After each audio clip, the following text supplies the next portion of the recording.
Hi everyone. So I'm going to record the rest of the slides in this presentation so that you understand what's going on. So what we're looking at here is called a human karyotype, and it's an array of the 22 autosomes that we have, and they're labeled 1, 2, 3 to 22. They come in pairs. They're called homologous pairs because one of the chromosome 1 is coming from mom and 1 is coming from dad. In chromosome 2, 1 is coming from mom, 1 is coming from dad. They're ordered like this according to size. And then you'll see here down at the bottom, you have an X or a Y sex chromosome, and the X would be inherited by the egg, and the Y chromosome would be coming from the sperm. So these two are called sex chromosomes, and then 1 through 22 are called autosomes. And during meiosis, the sex chromosomes and the autosomes need to all be duplicated. So if you look at this image right here, you'll see that this shows one duplicated chromosome, and this side shows the second homologous duplicated chromosomes. The two arms that you see here in the one duplicated chromosome are called sister chromatids. So this arm all the way down is a sister to this arm, and you'd expect the genes on this arm to match exactly what the genes in DNA are on the other arm of that same chromosome. And so this duplicated chromosome is a homologous pair for this duplicated chromosome. And on individual chromosomes, we have a sister chromatid, a sister chromatid, a sister chromatid, a sister chromatid. And if we were to compare the two, we would say this arm of the chromosome is a non-sister chromatid compared to this arm of this homologous chromosome. And this happens for all of the chromosomes, including the sex chromosomes. And this array, this karyotype, was taken from a cell that had undergone meiosis 1, where the chromosomes are duplicated in the duplicated state. One key thing I just wanted to say, we would say that this individual, because they have XY sex chromosomes, is biologically male. And so to understand how gametes are formed, we have to understand the process of meiosis. And I want you to keep in mind that the process of meiosis is not the same necessarily as the process of mitosis, and I'd recommend finding out those differences between mitosis and meiosis.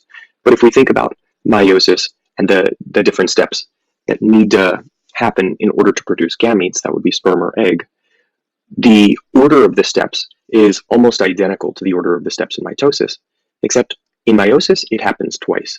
So we'd start with interphase where chromosomes replicate. And then after the chromosomes have been replicated, we need to pull those chromosomes, those homologous chromosomes, apart. And we use spindle fibers to do that so that the nucleus has to disintegrate.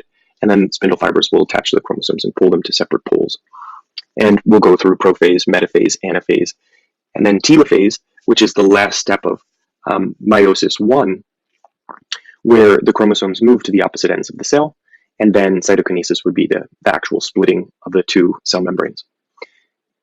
The difference between meiosis and mitosis, one major difference is that meiosis happens twice. And so once we split the homologous chromosomes, we then begin the process of meiosis 2. And meiosis 2 is a repetition of what happened in meiosis 1.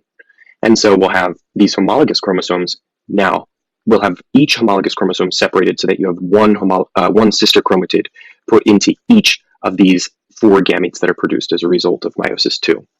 So an overview: duplicate the chromosomes during interphase. Meiosis 1 is splitting the homologous chromosomes, and then meiosis 2 is splitting the sister chromatids, so that we have half of the genetic information in each of the gametes that are formed at the end of meiosis. You can watch this video that describes what's going on in meiosis. It's posted to my Malvern. Sometimes, unfortunately, what happens during meiosis is an issue called non-disjunction, and it is when we form what's called aneuploidy groups of chromosomes. And so non-disjunction is the process of us undergoing meiosis, both parts, except sometimes the cohesion proteins that are supposed to disintegrate during meiosis 1 and meiosis 2, non-disjunction occurs when those proteins don't disintegrate, or there's an issue with the spindle fibers. So we can think of meiosis 1, an issue that could come up in meiosis 1, deals with the non-disjunction event where the homologous chromosomes don't separate. And that ends up leading to too many chromosomes in each of the gametes that are formed as a result. And so you'll see here n+1, n+1, n -1, n -1. those numbers indicate the increase in the number of sister chromatids per gamete or decrease in the number of sister chromatids per gamete. And this happens as a result of meiosis 1, a non-disjunction event that occurs in meiosis 1. The same thing can happen in terms of a non-disjunction event occurring in meiosis 2 instead of meiosis 1. The benefit of it occurring in meiosis 2 as opposed to meiosis 1 is that we still form two gametes that have the correct number of chromatids per sperm or egg. We have two that have the incorrect number of chromatids per gamete. But if we compare what's going on in this non-disjunction event that occurred later on in the meiotic process to a non-disjunction event that occurred earlier on in the meiotic process, the one that occurred earlier on in the meiotic process actually led to all of the gametes having the incorrect number of chromosomes. Whereas if it occurs in meiosis 2, you have some of the gametes that have the correct number of chromatids and some do not. An example of non-disjunction occurring in humans is a condition called Down syndrome or trisomy 21. And it occurs for every 1 in 800 newborns in the US. And we would typically associate Down syndrome with some sort of intellectual disability. There is a characteristic facial appearance and typically weak muscle tone. We also say that for individuals with Down syndrome or trisomy 21, they have an increased risk of having a condition called hypothyroidism. They have hearing, vision issues, and then they have a very high chance of getting leukemia cancer. And about 50% of the adults with Down syndrome develop Alzheimer's disease at around age 50. If you look at the karyotype that's here, you'll see that at chromosome set 21, there are 3 chromosomes here instead of just 2.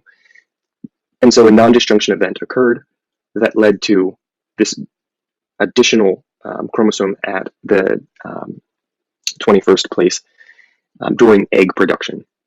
And in very rare circumstances, a condition called mosaic Down syndrome occurs, where an extra copy of the chromosome 21 only appears in some of the individual's cells, as opposed to all of the individual cells. And that's typically a result of non-disjunction that occurs during mitosis after fertilization has occurred, not during meiosis prior to fertilization. And so this leads us to the question of why aren't all of the offspring from 2 parents clones of each other? And the basic answer that we're going to answer right now is that 3 mechanisms contribute to all of the variation that we see in terms of sexually reproducing organisms. And the 3 mechanisms are that chromosomes will independently assort from each other, that crossing over occurs during meiosis, and that a random egg or sperm will be fertilized, leading to increased chances of new combinations of genes combining in one zygote. And so just as a general schematic, I have 2 chromosomes here. These would be called homologous chromosomes because the purple one we're saying is from the dad and the red one is coming from the mom. On each of these chromosomes, you'll see there are different bars or different genes that are indicated, and we can call them a locus or a gene, but a genetic locus is just a location on a particular gene a location on a particular chromosome that indicates a gene. And so in this case, these 2 chromosomes have lowercase r at this locus. That would mean that they are homozygous for this set of alleles. They're also homozygous for this set of alleles, and for this set of alleles, and for this set of alleles. But if we look at the last set of gene pairs at this locus, lowercase c is on the paternal homolog, and capital C is on the maternal homolog, meaning for that set, the individual is heterozygous. This is obviously an oversimplification of what is going on with chromosomes. The genes are not drawn to scale, and I want you to know that every human chromosome has about 1,000 different genes that are spread throughout the entire length of the chromosome, and they're each separated by different stretches of non-coding DNA. It's called intronic DNA. And so we can think of meiosis as doing the following. We basically have a diploid cell that duplicates so that there is double the amount of genetic information inside the nucleus. And then through the process of meiosis 1 and meiosis 2, we separate all of those chromosomes so that the gametes that are produced have half of the genetic information that the parent cell had at the beginning. And so what we can think of here is that maternal chromosomes will not get separated into one gamete, and then paternal chromosomes will not get separated into another. The important part of this slide is that each haploid cell will contain a random mixture of the chromosomes that they inherited from their mother and their father. If you look at the different gametes that are formed from this cell after meiosis II, these individual gametes that are formed have either this arm, the lowercase p chromosome here, and in the second gamete that's formed, if this cell undergoes meiosis II, is also a lowercase p with a lowercase t from this chromosome here, chromosome number 2, we'd call it. And then if you look at what goes on with this cell, the same thing occurs, where we're getting in each of these two gametes a capital P and a capital T for the two chromosomes. If you look at these 4 cells on the right-hand side, however, you'll see that the individuals are sorting in the same way. You'll get a lowercase p in each of these gametes and a capital T in each of the gametes. And then for the last cell, a capital P and a lowercase t, capital P, lowercase t. So you'll see there are really 8 different combinations that can occur. And what I want you to take from this is that each haploid cell is going to have a random mix of the chromosomes that are coming from the mother and the father of that individual. So when we're producing sperm or egg, we mix up the sex chromosome. We mix up the chromosomes that we've inherited from our parents when we're producing gametes that will pass on to our kids. And in addition to that independent assortment that goes on in terms of our chromosomes when we produce gametes, we also do what's called crossing over or recombination. And that would be crossing over recombination of the maternal and paternal chromosomes that we've inherited from our parents. And so when we're producing gametes, that would be sperm or egg, the cells that we've inherited, the chromosomes that we've inherited from our mother and our father actually undergo a bit of physical exchanging during prophase 1 of meiosis. And so what goes on is a thing called crossing over, where physical bits or parts of the chromosomes that we've inherited from our mom and our dad swap places. And we now have a new set of genes that are on a chromosome they've never been on before. And so we would say that recombination would occur between non-sister chromatids. That would be the one sister chromatid arm of the blue chromosome here, and the one sister chromatid arm of the red chromosome here. That would be one that came from mom and one that came from dad. One that came from mom and one that came from dad. And as a result of this occurring, we have this new set of genes that could be inherited if this individual chromosome ends up getting sorted into a gamete. And so crossing over allows every gamete that we produce to contain a totally unique combination of alleles. And some of those alleles came from our mom, and some of those alleles came from our dad. And so what we can say is that it's almost nearly impossible for a parent to produce 2 sex cells that contain the same set of alleles for all of the genes that we have. And this process is occurring during prophase 1 of meiosis 1. So that would be right after replication occurs, when the chromosomes are lining up at the metaphase plate. They're so close to each other in space that the one sister chromatid of one of the homologous chromosomes and the other sister chromatid of the other homologous chromosomes physically swap places, so that now you have, if you look at this schematic here, you have crossing over occurring, so that this light blue segment of the chromosome is now combined with this dark blue segment of the chromosome. If you look at this image that came from a light microscope, you'll see that it physically is a crossing over event where the two arms of the chromosomes swap places. I think this is, a fascinating subject. Here are 2 questions that I'd like for you to think about.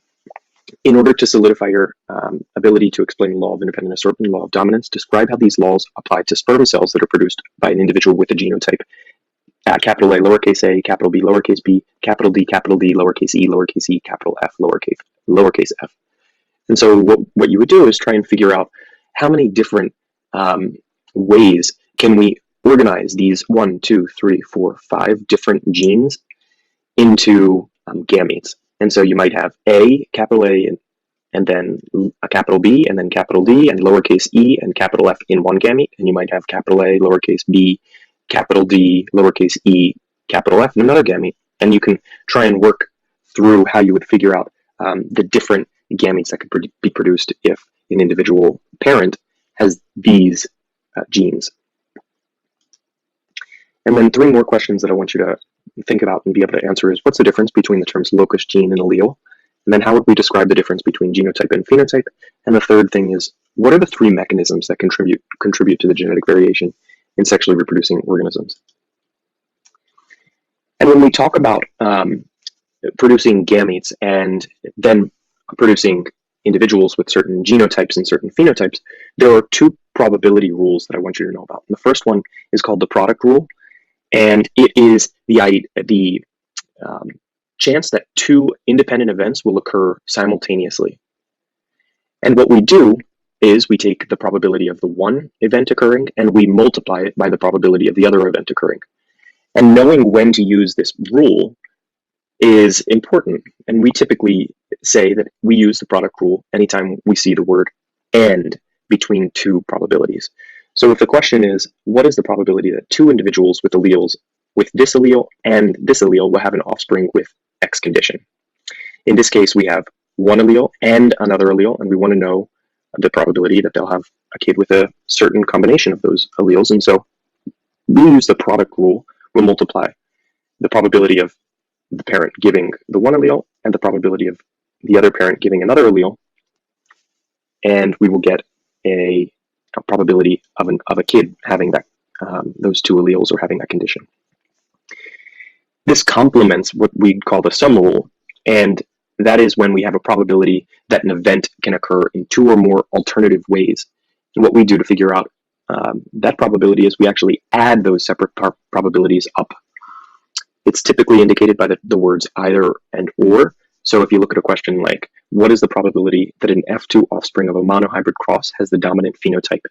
Meaning that it's either capital G or capital D lowercase g. And so we find the probability of the capital G passing on the dominant allele, and we would add that to the probability of the other parent passing on the dominant allele. When we add those 2 together, we would get the probability of either this or this occurring, which would be the probability that an F2 offspring of a monohybrid cross has that dominant phenotype. On the formula sheet for the AP exam, you'll see these 2 formulas written exactly like that. And this may seem a little bit complex, but just know that the terms here, if A and B are mutually exclusive, that is indicating we should use the product rule. And here, if A and B are independent, I'm sorry, I switched that up. So if A and B are independent, we use the product rule. And then if A and B are mutually exclusive, we use the sum rule. So if you see the terms either or, you're using this formula. And if you see the terms and, you're using this formula on the right-hand side. Here are a set of 6 different questions that I'd like for you to try out. What's the probability of flipping tails on a coin 2 times in a row? What's the probability of flipping heads on a coin 4 times in a row? What's the probability of either flipping all heads or all tails 3 times in a row? And then this one here is phenylketonuria, or PKU, is a recessively inherited disease. If 2 carriers, meaning they're heterozygotes, have 3 offspring, what's the probability that all 3 offspring will have the condition? Number 5 is how many gamete combinations can be formed by an individual with the genotype capital H, lowercase h, capital L, lowercase l, capital M, capital M. And then what's the chance with an individual with the genotype listed here will produce a gamete with the alleles listed here? All right, so when we talk about inheritance, there are many different patterns that we see come up in terms of organisms. Some genes and some traits are inherited autosomally, meaning they're all controlled by genes and alleles that are found on the autosomes of the organism and not the organism's sex chromosomes. And that's compared to what we'd call a sex-linked trait, and that's when the traits are determined by genes on the X or the Y chromosome. In addition to autosomal and sex-linked inheritance, we also have many others. For example, complete dominance is what Mendel observed, and complete dominance is when we have the dominant trait masking or hiding the recessive trait. Notice I didn't use the words alleles to describe what's going on there. Another example of an inheritance pattern is something called incomplete dominance, and that's where you have an individual with two different alleles. They inherit one allele from one parent and a different allele from a different parent, meaning they're heterozygous for the genes. That individual will express an intermediate trait that doesn't match the traits of either of the parents. So it's this brand new novel trait that didn't exist in the parent generation. It's almost a blending of the two. Codominance is when we express all of the genes that we inherit, all of the alleles that we inherit for one specific gene. And so heterozygotes will express both of the alleles that they've inherited and might have a combination of two phenotypes that are different. And both of those alleles get expressed regardless of them being different. So they're both dominant. Another inheritance pattern is called a lethal allele or lethality. And a lethal allele is one where the inheritance of that allele leads to the organism's death.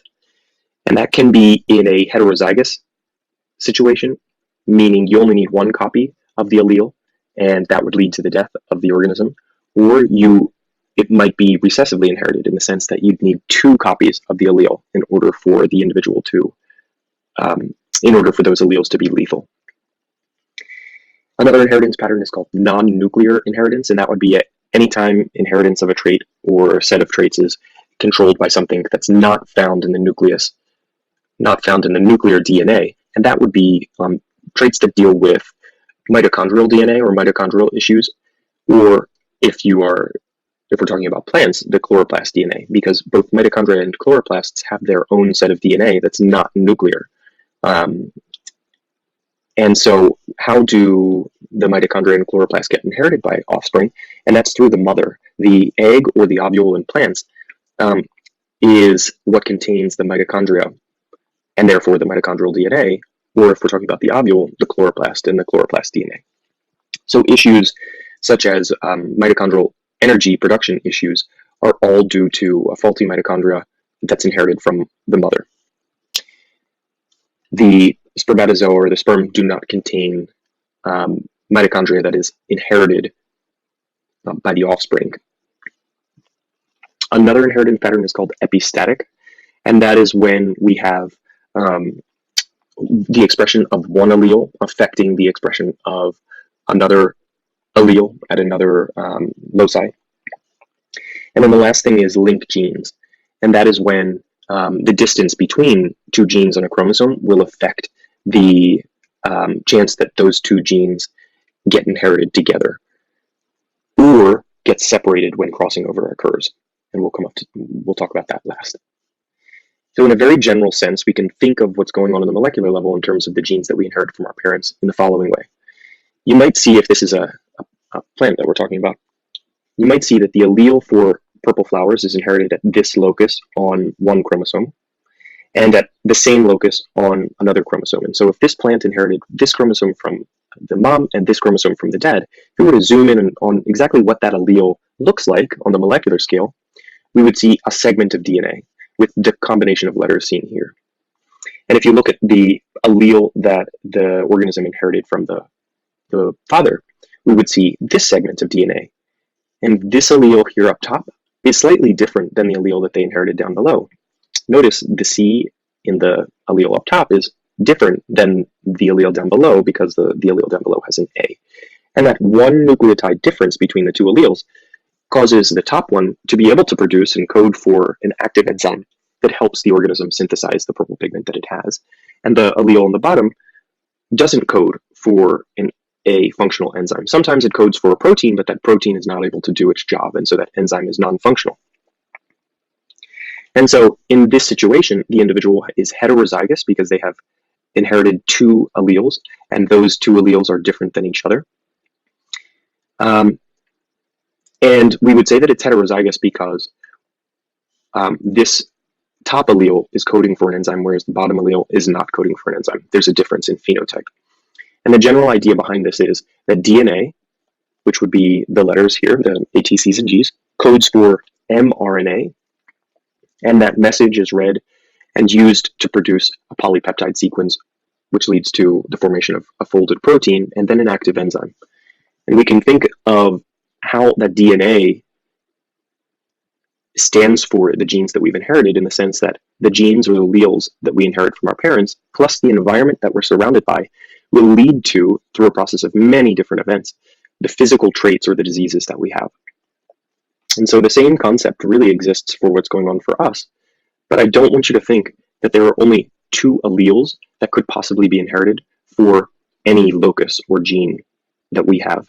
There are many, many, many different mutations of alleles that exist, and we only can inherit two of them, but many of them exist in the population for any locus that we have. And so the first condition that I want to talk about, because they've always discussed this on the AP test, is a condition called Taysachs disease, which is a very rare autosomal recessive disease.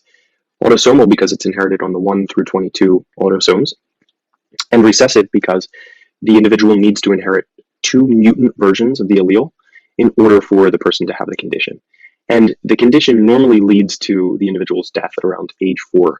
And it's highly prevalent in the Ashkenazi Jewish ancestry. And it is due to the individual inheriting two mutant copies of what's called the hexa gene, which is found typically on the chromosome 15. And so that individual is going to experience an accumulation of things called gangliosides in their brain, and that plaque leads to the deterioration of nerve cells. And it's all due to the fact that they've inherited two mutant versions of the hexa gene, and those mutant versions code for a non-functional enzyme. And that enzyme is important for regulating the plaque that we have in our brain and spinal cord. And so if the functional version of the enzyme is not present, we're not able to break down those gangliosides, and therefore they accumulate in the person's brain. So you can see here, the central nervous system is made up of the brain and then the spinal cord. That's not the bone, they're instead the nerves that make up the inner part of our backbone. And those individuals will, obviously, like I said, have these gangliosides. This is called a pedigree, and this pedigree is used to show the way certain traits are inherited through a family. You can think of them almost like family trees. This 1 here represents the first generation, 2 represents the second generation, 3 represents the third generation. And so you see here in generation 1, none of the parents have the condition. And we know that because none of the boxes or circles are squared in. We typically say that the circles represent females and the boxes represent males. And in this case, when the two parents for generation 1 have a child, they have a son who has the condition. And in this situation, where these two individuals, two parents have a child, the daughter has the condition. And that's filled in. It's the black circle that we see here. So what do we know then? If we have two individuals in generation 2 having the condition, that means that the parents in generation 1, they both needed to be carriers for the condition, and they both do not have the condition. So they carry the allele, the mutant version of the hexa gene, but they have a non-mutant version of the hexa gene, meaning that they do have some of the enzyme needed to be able to break down the gangliosides that would have accumulated. Whereas the individual, the box in generation 2, that young boy does not have any functional enzyme, because it inherited one mutant version from the mother and one mutant version from the father. Same situation on the right-hand side of this pedigree. And so if that means that this box inherited two mutant versions of the allele, we can ask the question, what is the chance that the girl in generation 2 is a carrier of the condition? Because they don't have the condition because they're not filled in, but they may be a carrier for the condition. And if this individual is a carrier, the same thing exists here with this individual. They may also be a carrier. And what would happen if these two potential carriers had a child? Could that individual in generation 3 also have Tay-Sachs disease, meaning they inherit two mutant alleles from both parents? So think about that and see if you can figure it out. Question here, what's the probability that parents with the genotypes capital T, and lowercase t, capital T, and capital T, lowercase t will have a child with Taysachs? Think about that and then see if you can answer it. And the second question is, it's unlikely that an individual with Taysachs disease and homozygous alleles will produce offspring. Why? See if you can answer that question. The second condition that always comes up on the AP test is the condition known as cystic fibrosis. And we've talked about this a little bit at the beginning of the year. But one thing I want you to know is that it affects the lungs, the pancreatic ducts, the biliary ducts, the intestines, the reproductive tract, because all of those parts of the individual's body requires first of all some sort of mucus in order to function, and the condition is really characterized as an issue where the body will produce viscous, sticky mucus that clogs and obstructs various tracts, and it's due to autosomal inheritance of homozygous mutant CFTR alleles that are found on the chromosome 7. And so a mutant CFTR allele codes for, if it's mutant, then that means it codes for a mutant transmembrane ion regulator protein.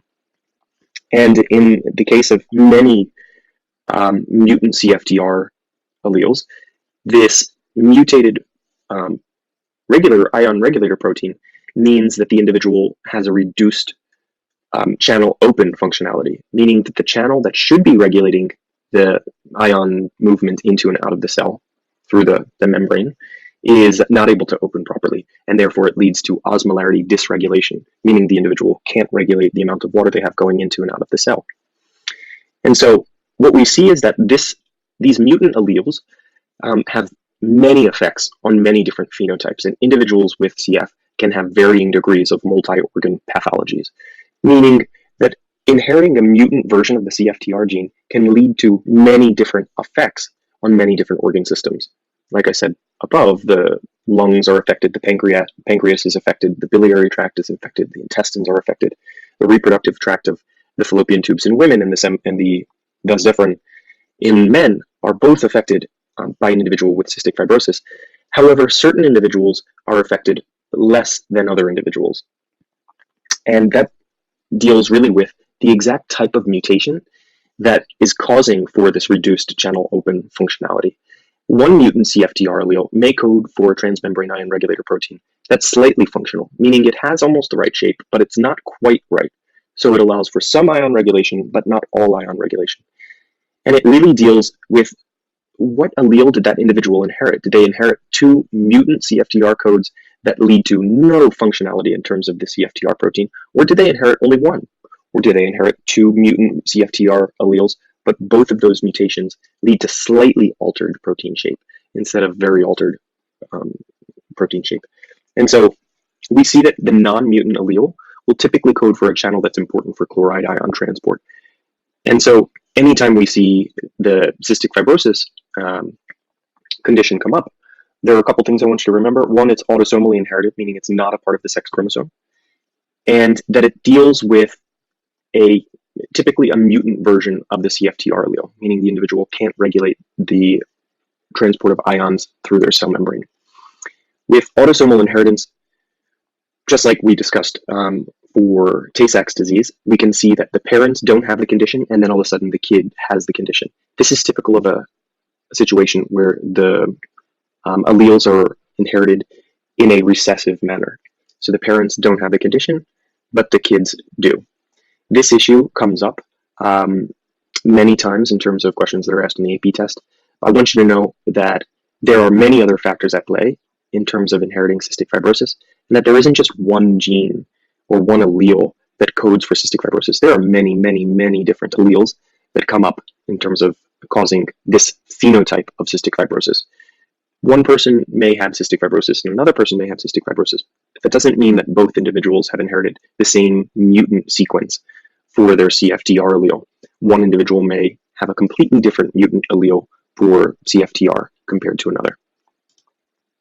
You can watch this video that discusses what's going on between the two. This is some research that came out recently that deals with a drug that is able to treat CF. And this drug treats 4% of the individuals with CF, and those individuals have to have a specific mutation called the G551D mutation.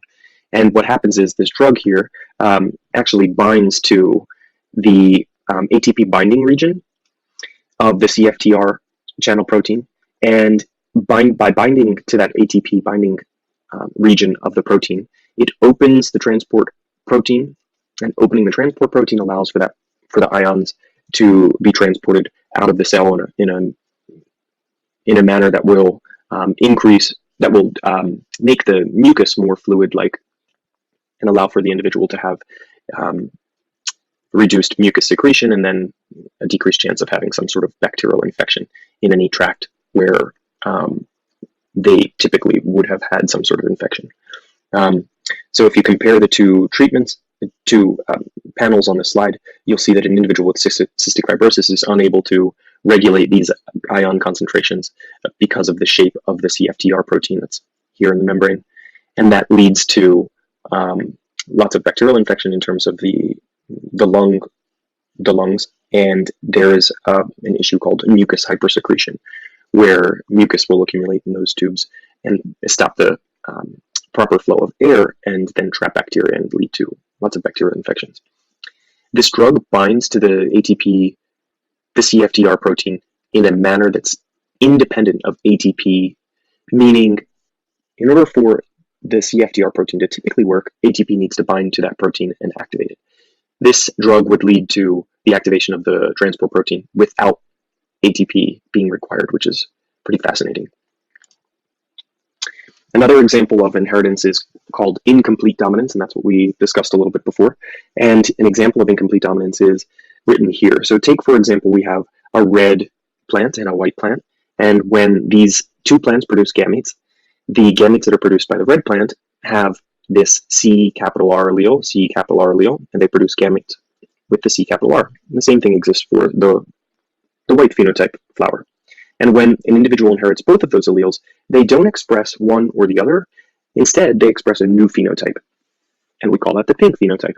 And so if we look at what would happen if we cross a pink individual with another pink individual, we'll see that 1/4 of the individuals are red, just like the grandparent. 1/2 of the individuals are pink, just like the parent. And then lastly, 1/4 of the individuals will be white, just like the other parent. And so in this case, incomplete dominance is the idea that we have a new phenotype coming up as a result of one individual inheriting heterozygous alleles for a particular trait. Another example of an inheritance pattern is called codominance. And the slide here lists the inheritance pattern as being a thing called multiple allelism. And this is really a remnant of Mendelian genetics, because multiple allelism is, in fact, what's going on for all of the genes that humans have. We know now, as a result of sequencing the human genome, that many, many, many different alleles exist for all of the genes that we have. And that, in fact, all of the traits that humans inherit are due to many multiple alleles existing in a population. And so you can see here, very important, most genes in the human population consist of dozens of different alleles. Some alleles are more common in a given group than others, and we'd call the most common allele for a gene the wild type allele. But what we'll see here is an example of how we inherit the ABO blood types. And you'll see here the allele for A blood type is coded by the inheritance of a particular allele, and the B blood type is by a different allele, and then this I blood type or O blood type is coded for by a different allele compared to the other two. And so if an individual inherits two A alleles, they'll have the A blood type. But if they inherit an A allele and a B allele, then they express both of those alleles. And so the individual will appear to be a B blood type. And the same thing exists for the B blood type. They would have that blood type if the individual inherits two B alleles from both parents, or if they inherit a B allele from one parent and an I allele from another parent. And if they inherit two I alleles from both of their parents, then that will mean that they express this new phenotype called the O phenotype. And so we see here that 4 new phenotypes, A, B, AB, and O, arise from 3 different alleles. And so this is an example of multiple allelism, where many different alleles exist in a population, and that leads to many different phenotypes that can exist in that population. So you'll see here what's going on in terms of the different genotypes and the appearance on their red blood cell, and then the phenotype of different blood. And one thing that I'd like for you to know is that when an individual has a blood type, that means they have antigens on the outside of their red blood cells, and in their immune system, they have antibodies that protect against the other antigens that exist in a population. So if they have A blood type, that means they have A antigens, and they will need to protect against B antigens, so we have B antibodies floating in our bloodstream. And if you are B blood type, we have A antibodies floating in our bloodstream. And if we have AB blood type, that means we have A antigens and B antigens on our red blood cells. And so we won't have either A nor B antibodies. And if you're type O blood type, that means you don't have A or B antigens, and so we need both of those antibodies floating around in our bloodstream.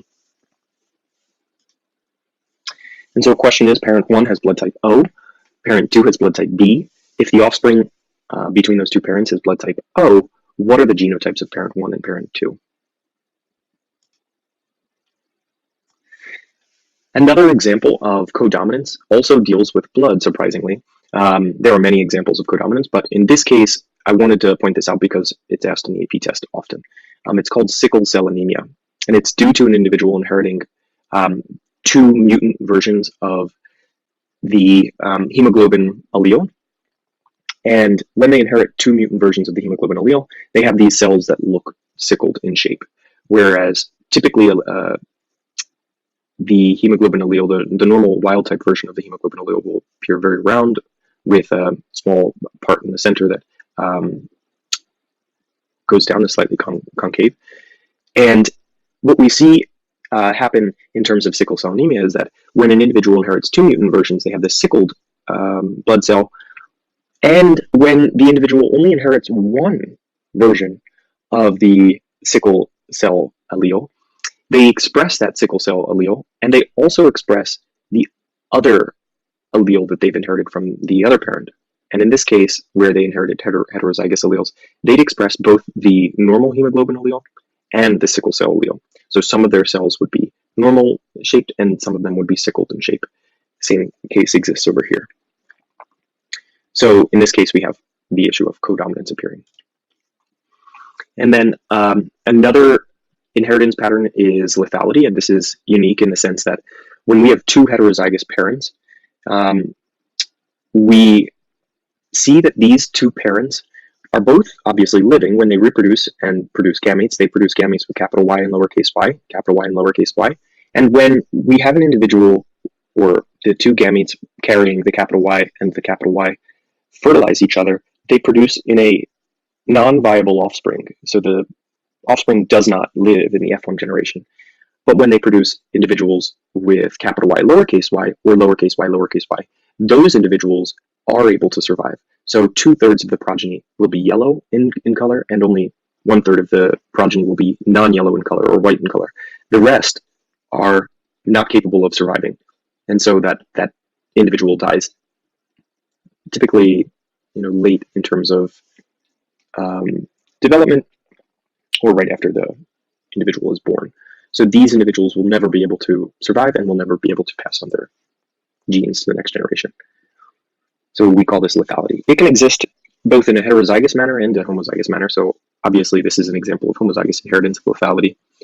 But lethality also exists where you only need one copy of that mutant allele, and it causes the individual to die. Either slightly before being born, maybe the embryo doesn't even develop at all, or right after being born. And to get to the real complexity of it all, we typically have learned that one gene will lead to one phenotype, but I have to tell you that's really not how it is, and that's a fairly wrong idea, that one gene leads to one phenotype. In reality, there are many things going on, but one way we can explain it is that one gene can actually lead to the expression of many different phenotypes. And to add to the complexity of it all, we can say that we might even have one gene leading to the expression of a phenotype, and that phenotype results in the modulation of many different genes that all come together to give us a phenotype or a disease trait or a characteristic. And so many different situations exist where one gene codes for many different phenotypes and has an effect on the way we express many different phenotypes. And then we also have situations where many genes work together to give us just one phenotype. I'm thinking of height, eye color, skin color, so many different examples where many different genes work together to give us a phenotype. And so one huge example of the way alleles interact to give us a phenotype is an idea called epistasis, where the protein products of one allele will interact with the protein products of another allele to produce a specific trait. And I want you to think of the situation described here on the right-hand side. You have one individual labeled A, another individual labeled B, another one labeled C. In one process, A will hold out this tray so that B can mix some of that blue paint with the white paint that's already in the tray. And then B will pass that tray to C so that C can then take that tray and paint using the color that was laid out. And so if C has the tray available to it, C can paint the circle, and the output is the circle. Another process, which is just the same, is that A holds out the tray, it has white paint in it. B, instead of adding blue, it just adds red, and adding the red means that now C can draw a circle. The only difference between the two is that C is drawing a red circle in the bottom process, whereas C is drawing a blue circle in the top process. No difference in terms of what's going on, really. Everything is happening the way it should, except one individual is producing a red circle and one is producing a blue circle. So a real-life example of this is with Labrador retrievers, and in order for the black or brown coat color to appear, the dog has to inherit the capital E allele, meaning it needs to inherit one specific version of an allele in order to appear as either black or brown in coat color.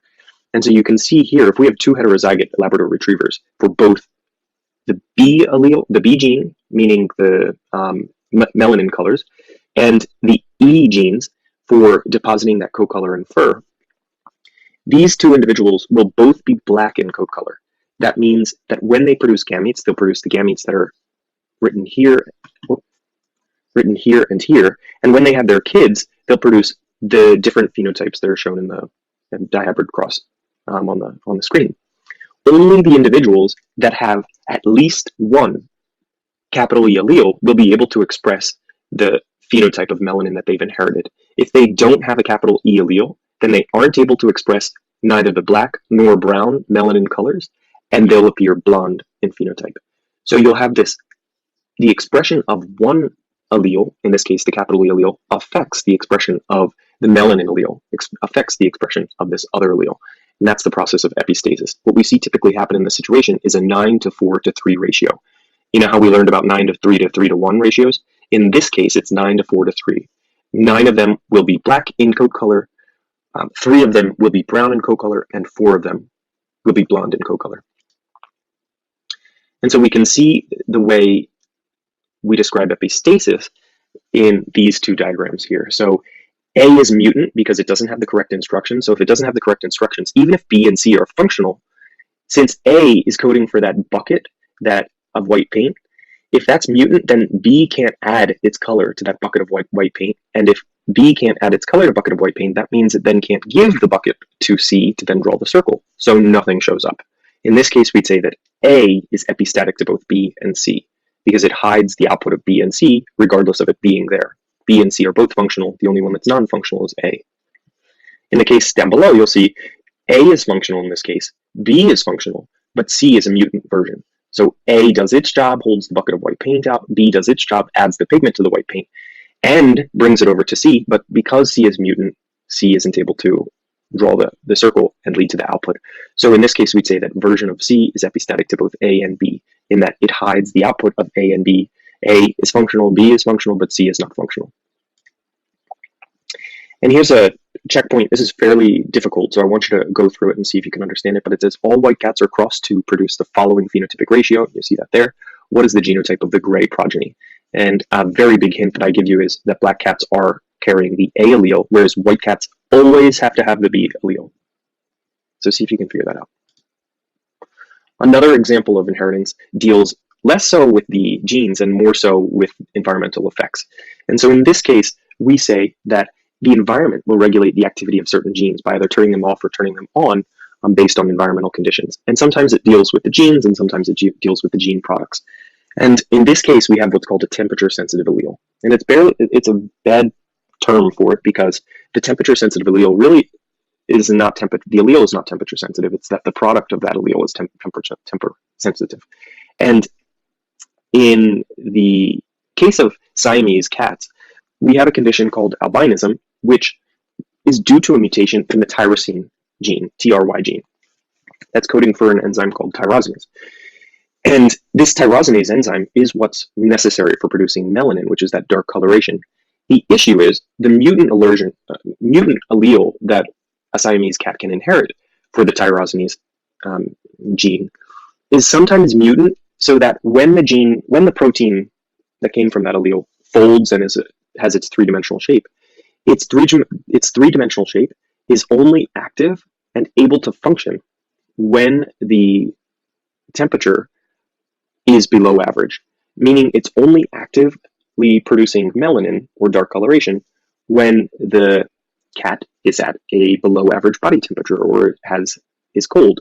And so what we see happen in those individuals is that the ears, which are typically colder than the core, are pigmented. The front of the face is pigmented. The tail is pigmented, and the paws are pigmented. And that's all because this mutant tyrosinase enzyme is only active at temperatures below average. This is also the case for Himalayan rabbits, where the ears are slightly colder, the front of the face is slightly colder, and as a result, they appear pigmented, whereas the rest of the body is albino. One really interesting experiment deals with these rabbits, where ice packs were added to certain parts of their body, and as a result, that part of their body turned pigmented because the enzyme was activated when it typically wouldn't have been activated in that part of their body. And that just suggests that that enzyme is only functional at colder temperatures. This also happens in terms of sex development for many different species, where the presence of one sex type exists only at cold temperatures or hot temperatures, and the expression of certain sex chromosomes, of certain genes on sex chromosomes, depends on the temperature at which those individuals are developing at. Another example is with Daphnia and these genes called hemoglobin genes. And at normal oxygen environment, we see that the Daphnia on the left-hand side appears green in color, whereas in the low oxygen environment, the Daphnia appears red in color. And why would they appear red in color? They appear red in color because they're responding to this low oxygen environment. And in a low oxygen environment, that means that they will need to increase the amount of hemoglobin proteins that are present in their system in order to be able to carry more oxygen within the system, given that the environment contains such a low concentration. And so in order to facilitate the low concentration of oxygen in their environment, they produce more hemoglobin and give a darker red pigmentation because more hemoglobin is present in their system. Whereas in the organism on the left has sufficient oxygen and so doesn't need to overproduce the amount of hemoglobin to be able to survive. Another example of an inheritance pattern is called multifactorial or polygenic traits, and this is really what's happening for almost all of the traits that we have. Obviously, this is not what Mendel found out, but it is a better example of how we actually inherit our traits. And it is defined as the quantitative traits that result from the action of the inheritance of many alleles. And typically what we see is that for polygenic traits, they exist in what's called a normal distribution or a bell curve. And so if you look down below, you'll see this bell curve where you have many different phenotypes that exist in a population, and those many different phenotypes exist because there are many different alleles that are all working together to give rise to this diversity of phenotype classes. And so if you think of a situation where you only have one locus controlling a phenotype, then that means you only have really 3 different phenotypes that could exist. If you have 2 loci, then that means you have 5 different classes of phenotypes. If you have 5 different loci for each of the being inherited, then that means you have many more different phenotype classes. And if you have many loci working together, like in height, for example, or skin color, or eye color, or really any trait, the number of different phenotype classes that exist for those conditions are continuous, in the sense that there is a range of different phenotypes that can exist for that for whatever trait or characteristic we're talking about. So what's happening, for example, here is the plants we see have many different phenotypes. There isn't just tall or short that Mendel observed. And so in a continuous characteristic or a quantitative trait, you see the bell curve of different traits in a population. Whereas in discontinuous characteristic, which really I would say doesn't exist, the discontinuous characteristic is when you either have one phenotype or the other phenotype. And this sort of illuminates the idea of why we don't use the terms dominant and recessive when we're talking about the alleles. When we say dominant or recessive, what we really mean is, does the trait exist as we'd expect it to exist, or does it not exist as we'd expect it to exist? And if it doesn't exist as we expect it to exist, then we'd say it's recessive, and if it does, then it's dominant. But when we say dominant and recessive, we're not talking about the alleles themselves. We're talking about the way those alleles work together to give rise to a characteristic or a phenotype. So height here is distributed on a bell curve, and we see that the individuals for various different heights exist in different proportions within a population based on the fact that height is controlled by about 150 different genes all working together to give rise to your unique phenotype, and that would be your height. And the last thing I want to talk about today is work that was done by Thomas Hunt Morgan in the early 1900s, and that's called gene mapping and recombination. And so we brought up the topic of crossing over that goes on with chromosomes at the beginning, and I want to end with that now because it is extremely important in terms of bringing up the diversity that exists in humans and in many different organisms. And Thomas Hunt Morgan worked to understand what was going on in terms of the inheritance patterns that he saw in a model organism known as Drosophila melanogaster, which is the fruit fly. And he had all of this data, and one of his students was able to take that data and understand what was going on with the data that he observed. And what he found out was that the farther apart two genes are on a chromosome, the more often crossing over will occur between those two genes. And so a corollary to that would be that the closer two genes are on a chromosome, the less likely crossing over will occur between those two genes. And if they're very close, we'd say that those two genes are so close that they are linked, meaning that they will most likely be inherited in one offspring together, as opposed to being separated when crossing over events occur during meiosis. And so he brought up this term called recombination frequency, sometimes abbreviated as just RF, to describe the chance or the probability that crossing over will separate two genes based on the map distance between those two genes. And map distance is just a term used to describe the physical distance between where those genes are located on individual chromosomes. And so a way to demonstrate this is using his data. And he had two parental individuals. And the one individual, the female that he had here, had what was called the wild type phenotype for fruit fly characteristics. And we designate that with a plus sign. So anytime you see a letter with the plus sign, that means that that allele is the phenotype, is the wild type allele. And in this case, on the right-hand side, you see the plus signs aren't there. So those individuals actually carry a mutant allele. And in the case of the letters that we chose those letters because those are the letters that correspond to the mutant phenotype. So anytime you see a letter, that letter represents the phenotype of the mutant version. So in this case, you have a wild type phenotype, and this individual has a gray body and normal wings, and they are homozygous for both of the traits. And that's crossed with a mutant phenotype fruit fly that has a black body and vestigial wings, where you see the wings are slightly misshaped. When that cross happens, we get the F1 generation, and the F1 generation involves the wild type phenotype. So they all appear wild type phenotype, meaning you had some dominant inheritance going on, where the individual inherits one allele from mom, one allele from dad, but only expresses the dominant phenotype so that they appear as the wild type phenotype, meaning they have gray body and normal wings. And so when you do this cross with a mutant phenotype, so this is called a backcross because you're taking the offspring from the F1 generation and you're crossing it with the double mutant, meaning they have black body and vestigial wings. When you do this and you produce the Punnett square, you see that the gametes that this mutant phenotype can produce are just V with VG alleles, B with VG alleles, and then the four different gamete possibilities that could be formed from this individual are B plus with VG plus, B with VG, B with VG plus, B plus with VG. And so when you form the individuals, the 4 individuals that could be produced are listed here. And so you see 2 of these individuals look just like the parents, meaning they have the gray body, normal wings like here, and the black body with vestigial wings.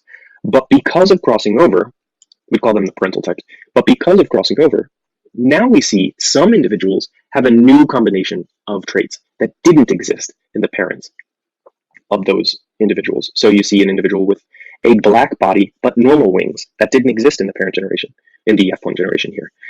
And then you see an individual with a gray body and normal wings. Again, it didn't exist in the population. So we call these individuals recombinant phenotypes because they are a recombination of the phenotypes that existed in the parents that gave rise to them. We'd assume, based on independent assortment from Mendel's laws, that all of these characteristics appear in an equal proportion, meaning if we had 1,000 individuals, there would be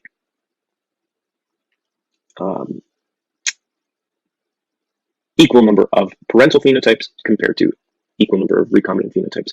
But what Thomas Hunt Morgan found out was that that's not the case. Parental phenotypes exist 84% of the time, whereas recombinant phenotypes exist 16% of the time. Why? Why is it that the parental phenotypes exist more often than the recombinant phenotypes? And his student was able to look at lots and lots of data and be able to figure out exactly why that was. And the reason why that exists, or why that occurs, and this occurs not only in fruit flies, but also in all sexually reproducing organisms, you have this individual parent here producing their gametes, and when the gametes are produced, some of the gametes contain recombinant chromosomes, meaning they have genes that came from their mom and their dad in the same gamete. And then in this gamete here, genes that came from their mom and their dad in the same gamete. Whereas these 2 eggs that were produced contained only genes that came from either their mom or their dad. And then when this individual produced his gametes, he only had one version of the gamete that he could produce. And so the recombination isn't going on in terms of the trait that we're looking at for the male, but it is going on for this female. So when we have the sperm and the egg cross, we see that it ends up giving rise to a very different proportion of phenotypes for the offspring. And so we see here the individuals with gray and vestigial characteristics appear 145 times out of the 1,000. Well, in this case, we have 2,260 total offspring, and the black and normal have a chance. We see that 206 exist in the total number of offspring that Thomas Hunt Morgan had. And so we're able to calculate a thing called recombination frequency, which is very easily just the total number of the recombinant individuals that exist. So we take this individual here and add it to this individual, so 206 plus 145, to give rise to the total number of recombinants, and we divide that by the total number of offspring that exist for that generation. So we add up all 4 of these boxes here and get 2,260 for the total offspring. And when we divide those 2 and multiply by 100, we get 16%. And what is recombination frequency? 16%? What does that mean? Recombination frequency. Recombination frequency, I'm going to go back a little bit, is just the probability that crossing over will separate 2 genes based on the map distance between those genes. And we can say that 16% recombination frequency means that those 2 genes are separated on the chromosome by 16 map units. And so here's what we do to figure that out. Like I explained, we take the count of the parental phenotype, the count of the recombinant phenotype, we add them up so that we get the total number of offspring, and then we divide only the number of recombinant phenotypes by the total number of phenotypes to get this percentage, 16%. And so recombinant chromosomes occur when alleles are mixed in new combinations in the gametes, and genes that are located farther apart on the same chromosome have a greater likelihood of undergoing recombination, and therefore they'd have a higher recombination frequency. And when we make what's called a linkage map, we can put those recombination frequencies on the map to be able to determine the relative positions of different genes. And so we'd say the distance between genes is the map units, is equal to the total number of map units, and we'd say that 1% recombination frequency equals 1 map unit. Sometimes they use the unit Morgan because they want to honor Thomas Hunt Morgan. But let's take, for example, these 3 different genes. So we have either vestigial genes, black alleles, or cinnabar alleles. And when we look at the phenotype that exists between vestigial and black, or vestigial and cinnabar and black, we see that we get the following recombination frequencies. So 16% of the time that comes up, 7% that comes up, and 9% that comes up. So if we want to figure out the order of these different genes on the chromosome, we have to put them onto a chromosome in a linear fashion because that's how genes are located. And we might say that that the black gene will be all the way to the left, and the cinnabar gene will be all in the middle, and the vestigial gene will be all the way to the right. And how did we know that? We knew that because when we look at the distance between the black and the vestigial genes, we see that black and vestigial genes separate so that they're in separate chromosomes 84% of the time, and are inherited together 16% of the time. And vestigial and cinnabar 7% of the time. And so if I look at vestigial and cinnabar, there's a 7% recombination frequency, and therefore 7 map units separation between the 2 gene loci. And if I look at black and cinnabar, I see there's a 9% separation between those 2 genes. And here's another example that I want you to try. It says a fruit fly is hybrid for both gray body color, meaning heterozygous, and normal wings, meaning heterozygous, and is crossed with a male with a black body color and vestigial wings, both homozygous. The F1 generations for the cross are shown below. Okay. Given the data, calculate the recombination frequencies for producing gray vestigial and black normal offspring. So gray vestigial is one, black and normal is another. Those are the 2 recombinant phenotype that can exist in this F1 generation, and then give your answer as a percent to the nearest 10th. So I want you to try and figure that out, and you'll see that we've mapped out all of the recombination frequencies and the order in which those genes exist on the Drosophila melanogaster chromosome using data that Thomas Hunt Morgan had produced as a result of doing many different crosses between many different phenotypes of many different Drosophila.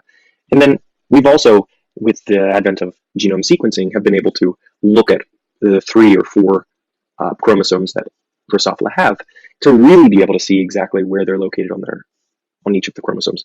In the same way, we are able to do this with humans. It is obviously more complex, but we can do the same type of mathematics for human traits that we can for other individuals. And that's that. Please send me any questions that you have, and I'll be happy to respond. Have a great day.